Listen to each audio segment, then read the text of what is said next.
Instagram algorithm ഏത് content success ആവണം, ഏത് കോണ്ടന്റ് സക്സസ്ഫുൾ ആവണ്ട എന്ന് തീരുമാനിക്കുന്ന secret formula. So let's dive into Instagram algorithm in this video.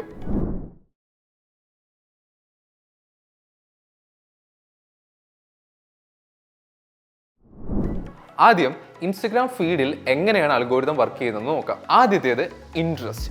Suppose നിങ്ങൾ ഡിജിറ്റൽ മാർക്കറ്റിംഗ് ഇൻട്രസ്റ്റ് ഉള്ള ഒരാളാണെങ്കിൽ ഇൻസ്റ്റഗ്രാം അത് റിലേറ്റഡ് ആയിട്ടുള്ള കോണ്ടന്റ് നിങ്ങളെ സജസ്റ്റ് ചെയ്ത് തുടങ്ങും. രണ്ടാമത്തത് പോപ്പുലാരിറ്റി.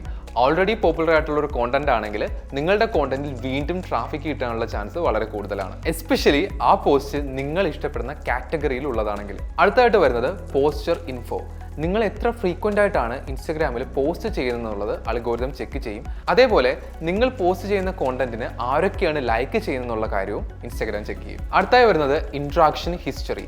നിങ്ങളുടെ പാസ്റ്റ് പോസ്റ്റുകളിൽ എൻഗേജ് ചെയ്യുന്ന ഒരു യൂസർ ആണെങ്കിൽ അയാൾ നിങ്ങൾ ഫ്യൂച്ചറിൽ അപ്ലോഡ് ചെയ്യുമ്പോൾ ആ പോസ്റ്റ് കാണാനുള്ള ചാൻസ് കൂടുതലാണ്. അടുത്തായിട്ട് സ്റ്റോറീസിൽ എങ്ങനെയാണ് അൽഗോരിതം വർക്ക് ചെയ്യുന്നത് നോക്കാം. ആദ്യത്തേത് തന്നെ യൂസർ എൻഗേജ്മെന്റ്. നിങ്ങൾ പാസ്റ്റിൽ സ്റ്റോറീസ് അപ്ലോഡ് ചെയ്യുമ്പോൾ യൂസേഴ്സ് എൻഗേജ് ചെയ്യാറുണ്ടെങ്കിൽ ആ യൂസേഴ്സിലേക്ക് വീണ്ടും നിങ്ങളുടെ സ്റ്റോറി എത്താനുള്ള ചാൻസ് കൂടുതലാണ്. ഒരു യൂസർ നിങ്ങളുടെ സ്റ്റോറി കൃത്യമായിട്ട് കാണുന്നുണ്ടെങ്കിൽ നെക്സ്റ്റ് ടൈം നിങ്ങൾ സ്റ്റോറി പോസ്റ്റ് ചെയ്യുമ്പോൾ ആ യൂസർ നിങ്ങളുടെ സ്റ്റോറി കാണാനുള്ള ചാൻസ് കൂടുതലാണ്.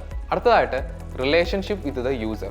നിങ്ങൾ ശ്രദ്ധിച്ചിട്ടുണ്ടോ ചില സമയത്തൊക്കെ ചില യൂസേഴ്സിൻ്റെ സ്റ്റോറീസ് മാത്രം നിങ്ങൾ ആദ്യം കാണുന്നത്? അതായത് നിങ്ങൾ റെഗുലറായി സ്റ്റോറീസ് കാണുമ്പോൾ അവിടെ ഒരു റിലേഷൻഷിപ്പ് എസ്റ്റാബ്ലിഷ് ആവുകയാണ്.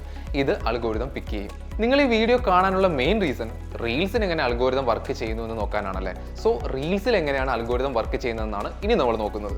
ആദ്യത്തേത് യൂസർ ആക്ടിവിറ്റി. അതായത് ചില സമയത്ത് നിങ്ങളൊരു കുക്കിംഗ് റീൽ ലൈക്ക് ചെയ്ത് കഴിഞ്ഞാൽ പിന്നെ നിങ്ങൾ കാണുന്ന റീൽസ് എല്ലാം അത് റിലേറ്റഡ് ആയിരിക്കും. ശ്രദ്ധിച്ചിട്ടുണ്ടോ? അതേപോലെ നിങ്ങൾ പാസ്റ്റിൽ ഇൻട്രാക്ഷൻ കാണിച്ചിരിക്കുന്ന കാറ്റഗറീസിലുള്ള കാര്യങ്ങൾ നിങ്ങൾ ഫ്യൂച്ചറിൽ കാണാനുള്ള ചാൻസ് കൂടുതലാണ്. അതായത് അൽഗോരിതം നിങ്ങളുടെ ഇൻട്രസ്റ്റ് പിക്ക് ചെയ്യും. രണ്ടാമത്തേത് ഇൻഫർമേഷൻ ഫ്രം ദ റീൽ. നിങ്ങൾ റീൽസ് ക്രിയേറ്റ് ചെയ്യുന്ന സമയത്ത് അതിലുള്ള ഇൻഫർമേഷൻസ്, അതായത് വീഡിയോയിൽ നിങ്ങൾ ആഡ് ചെയ്യുന്ന ടെസ്റ്റുകൾ, അതേപോലെ നിങ്ങൾ ഡിസ്ക്രിപ്ഷനിൽ ആഡ് ചെയ്യുന്ന കാര്യങ്ങൾ ഒക്കെ അൽഗോരിതം പിക്ക് ചെയ്യുന്ന കാര്യങ്ങളാണ്.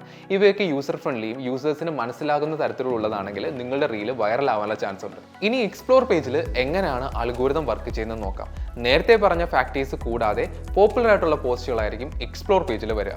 Instagram algorithm is not hard as you think. ഇനി അൽഗോരിതം മാസ്റ്റർ ചെയ്യാൻ നിങ്ങൾ അറിഞ്ഞിരിക്കേണ്ട കുറച്ച് ടിപ്പുകൾ നമുക്ക് നോക്കാം. ആദ്യത്തേത് യൂസ് ഹൈ ക്വാളിറ്റി വീഡിയോസ്. രണ്ടാമത്തേത് പോസ്റ്റ് കൺസിസ്റ്റന്റ്ലി. എൻഗേജ്മെന്റ്. ബാക്കിയുള്ള യൂസേഴ്സുമായിട്ട് നിങ്ങൾ എൻഗേജ് ചെയ്യുന്നത് ഫ്യൂച്ചറിൽ നിങ്ങളുടെ വീഡിയോസിൽ എൻഗേജ്മെന്റ് കൂടാൻ ഹെൽപ്പ് ചെയ്യും. And finally use analytics. നിങ്ങളുടെ പോസ്റ്റ് എങ്ങനെ പെർഫോം ചെയ്യുന്നു, ഏതൊക്കെ ടൈപ്പ് ഓഫ് യൂസേഴ്സ് ആണ് നിങ്ങളുടെ വീഡിയോസ് കാണുന്നത് എന്നുള്ളത് കൃത്യമായിട്ട് ചെക്ക് ചെയ്യുക. ഇൻസ്റ്റഗ്രാം അൽഗോരിതത്തിനെ കുറിച്ചിട്ടുള്ള ഈ ഒരു വീഡിയോ നിങ്ങൾക്ക് ഇഷ്ടപ്പെട്ടു എന്ന് വിചാരിക്കുന്നു. For more related content please subscribe our channel.